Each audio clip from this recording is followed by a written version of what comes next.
அனைவருக்கும் வணக்கம். இன்றைய பதிவில் நம்ம பார்க்க போகிற முக்கியமான விஷயம் என்னென்னா, தென்மேற்கு பருவமழை பெய்து கொண்டிருக்க இந்த நேரத்தில் ஏலப்பயிர்களில் ஏலத்தோட்டத்தில் நம்ம கடைபிடிக்க வேண்டிய முக்கியமான விஷயங்கள் என்ன அப்படின்னு நம்ம இந்த மாதா டிவி நிகழ்ச்சியில் ஏலப்பயிர்களை பற்றி நிறையா சொன்னதுக்கப்புறம் நிறைய விவசாயிகள் அதை கேட்டு முடிஞ்ச அளவுக்கு பயன்பெற்று ஏற்கனவே இருந்த விளைச்சலை விட இப்போ நல்லா இருக்குது அப்படிங்கிற ஒரு பொதுவான செய்தி சொன்னதுக்காக ரொம்ப சந்தோஷங்க.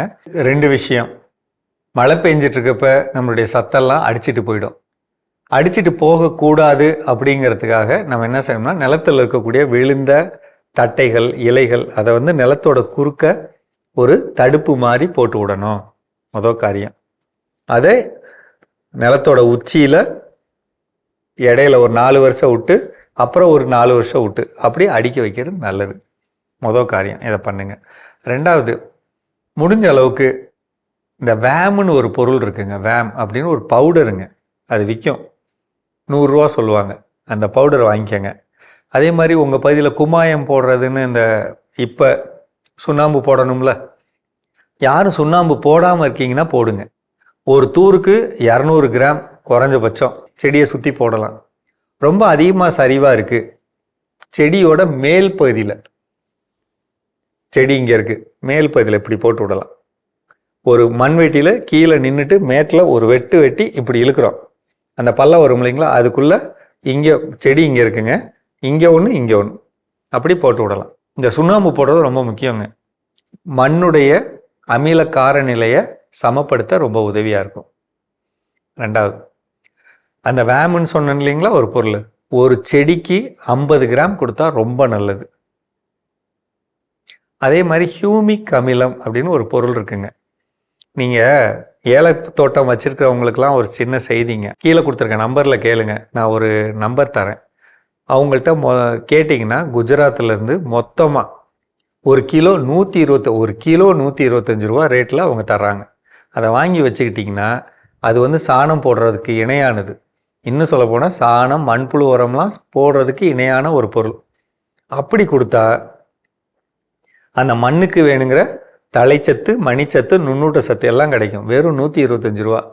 நீங்கள் திரவமாக வாங்குறீங்களா, அது எப்படி தெரியுமா, 1 கிலோ பவுடர் வாங்கி 5 லிட்டர் தண்ணியில் கலந்தாலும் ஒரே மாதிரி தான் தெரியும். ஒரு பாட்டில் 250 ரூபா. அப்போ 5 பாட்டில் 1250 ரூபா. 5 பாட்டில் 1250 ரூபா. நான் சொல்கிறது ஒரு கிலோவே 125 ரூபா. தயவுசெய்து அதை வாங்கி வைங்க. கேளுங்க, நான் நம்பரில் தரேன். எந்த பயிர் இந்த ஏல பயிர்னு இல்லைங்க, நீங்கள் எந்த பயிர் பண்ணுறதா இருந்தாலும் மொத்தமாக வாங்கி வச்ச கெட்டு போகிற பொருள் கிடையாது. அது நிலக்கரி சுரங்கத்தில் இருக்கக்கூடிய அடுக்கு இருக்கு இல்லைங்களா, அந்த அடுக்குக்கு இடையில இருக்கக்கூடிய ஒரு பொருள், அதை தான் சுரண்டி அவங்க விற்கிறாங்க. தரமாக இருக்கும். உங்களுக்கு மண் வளத்தை அதிகப்படுத்துகிற, முக்கியமாக நமக்கு கடலூர், திருவாரூர், புதுக்கோட்டை, தஞ்சாவூர், சிவகங்கை, ராமநாதபுரம், இங்கெல்லாம் மண்ணு கலர் நிலமாக இருக்குது அப்படின்னு நம்ம சொல்கிறோம் பார்த்தீங்களா, அந்த மாதிரி நிலத்தெல்லாம் சரி செய்யணும்னா இதை தான் போடணும். கம்மியான விலை.